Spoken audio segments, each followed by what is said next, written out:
start with Alex. Who's got the first question? Johnny.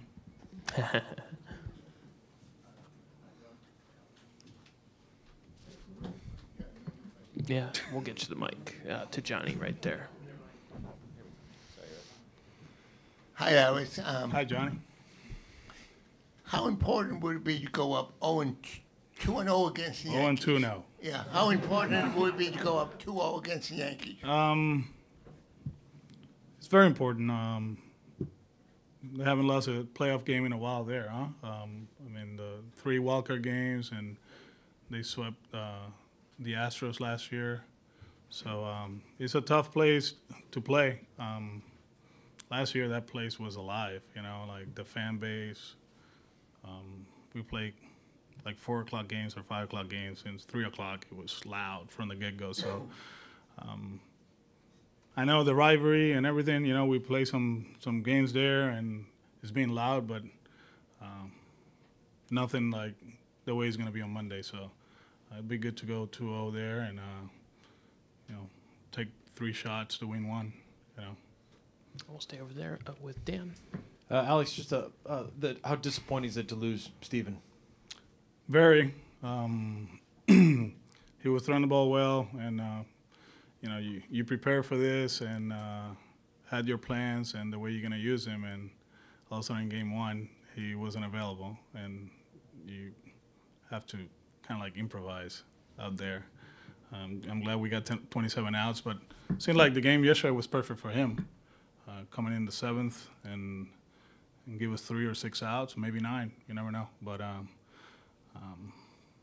very disappointed. I know he's down. You know, it sucks for him, but we got to move on. You know, we got a game tonight, and we got Heath now. We know how we're gonna use him, and you know, we'll turn the page and try to win tonight. To your right, Alex, right here. How does Porcello feel, and do you plan to stick with him to start on Game 3? He feels great. Let's see how the game goes tonight. He's still in line to start Game 3, but I don't know. You know, we'll try to win tonight, and if we have to use him, we use him, and then we'll. You know, if he pitches tonight, Nate will pitch Game 3. So you know, it's a short series, and whenever you have a chance to win a ball game, you're all in, and you use all your weapons, and then after that, we'll make adjustment for Monday. So we'll see how it goes tonight. In the middle, Nick. Alex, just going back to Steven, when did he make you aware that something was wrong? And yeah, it was right after I met with you guys here. There were people waiting for me in the weight room. And what did he feel? Did he feel? No, he worked out. He has to do all these exercises and activation, and actually he has to jump on this thing that kind of like tests where he's at as far as like his balance and everything. He was fine. And then after that, he was doing something else. I guess he grabbed a medicine ball and started doing some exercises, and that's when he felt it. He went down to the training room and told him, you know, that he wasn't feeling right. And they check him out, and at that time, everything happened very, very fast for everybody. And he had the MRI, and we got the results. We had to make a decision, and now we have to move on, and we got heater now, and we go from there. Tom, right behind Nick. Alex, can you talk a little about that decision? You know, obviously going with a longer guy like Velasquez or Johnson versus someone like Hembry. Was that something you guys spent a little time going back and forth on, or was it pretty clear that was what you needed? No, well, I mean, you put everything into consideration, but we felt that his fastball is a good one. As you know, he lost his slider, the feel for it, the last few weeks, but he's still 97, 98, and I think with a team like that, you have to attack them in different ways, and he gives you another look. And I know probably, it looks like we're short, but we don't feel that way. There's a few guys that we have in the bullpen that we haven't pushed in a while to go multiple innings, and we do feel that they can do it. So we feel that with the 11 guys that we have, we're covered. A little further back on the right, David. Alex, you guys threw 182 pitches last night, almost half from your bullpen. How closely are you monitoring pitch counts from your relievers at this time of year? We've been taking care of them for the last month. That was the luxury of having a big lead in the division.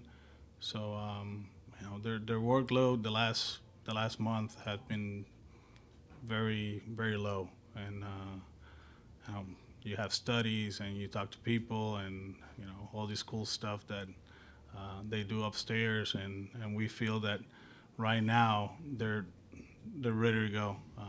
If they have to pitch like Brandon Moore last year in the World Series, it's all in. They can pitch 5 games. So yesterday, if you take a look at the pitch count, they're okay today. I think Craig was the only one that went kind of like more than 22 pitches. So everybody feels fine. We got an off day tomorrow. That's the difference between the playoffs and the regular season. That you have the off day and they can reset. And if we have to use them tonight, tomorrow they'll show up to the stadium and get their treatment and do all that stuff and be ready for Monday. Fourth row left, Tyler. How much did the Houston example last year maybe inform how you can use your bullpen? Seeing the multi-inning guys, Peacock and McCullers and Morton, do you think you could turn to some guys for multiple innings like that last year? We do feel that there's a few guys in our bullpen that they can do that. That was the beauty this year of Hector and BJ during the regular season. Of course, obviously they're not in the playoff roster, but having guys that can give you multiple innings helps everybody out. In the playoffs, sometimes it's by design, sometimes it's because you have to, and we'll see how it plays out. But like I said before, there's a few guys that they haven't pitched multiple innings the last few months, but we do feel that they can do it. Right up front here, Natalie. Alex, decidiste irte con Eduardo en lugar de Rafael para la tercera base hoy. ¿Cuál fue los factores en esa decisión? Sí, ofensivamente hablando, sabemos el potencial de Rafi, que puede conectar la bola fuera del estadio, pero los turnos de Eduardo han sido bastante buenos el último mes. Creemos que con David en la loma, pues todo el mundo sabe en el aspecto defensivo, Rafael no fue consistente en toda la temporada. Tiene un potencial increíble, su range es mucho mejor que el de Núñez, pero en cuestión de hacer la jugada de rutina, Eduardo fue más consistente y por eso decidimos irnos con él. Other questions for Alex? Right up here to your left, Alex. Alex, can you talk about the decision to go with Núñez over Devers at third? Yeah. I think, we've been talking about Rafi offensively the last month. Very disciplined. Hasn't chased so many pitches, and we know the potential of him getting a hanging split and hitting out of the ballpark. But we do feel that Eduardo has been very consistent with his approach the last month and a half. With David on the mound, with those righties, there's a lot of ground balls hit to that side of the infield. And although we feel good about Rafi with his range and everything, but throughout the season he wasn't consistent making the routine play. So at the end, we decided to go with Nooney at third base because we do feel that he's been the better defensive player. I don't know, metrics-wise, you can look for the numbers. Probably doesn't show that way, but we do feel that he can make the routine play. And right here. What were the results of the MRI? And excuse me? What were the results of the MRI on Wright? And do you think there's a chance he could come back at any point? Can I get back to you on that one because I don't have the result, but actually I haven't talked to Brad about where we at this point as far as like if he can come back for the third round for the World Series, but yeah, but I mean physically, haven't talked to them about it, but we'll get back to you. Anything else? All right. Thanks, Thank you. Alex. Appreciate it. Aaron Boone should be in around 5:35.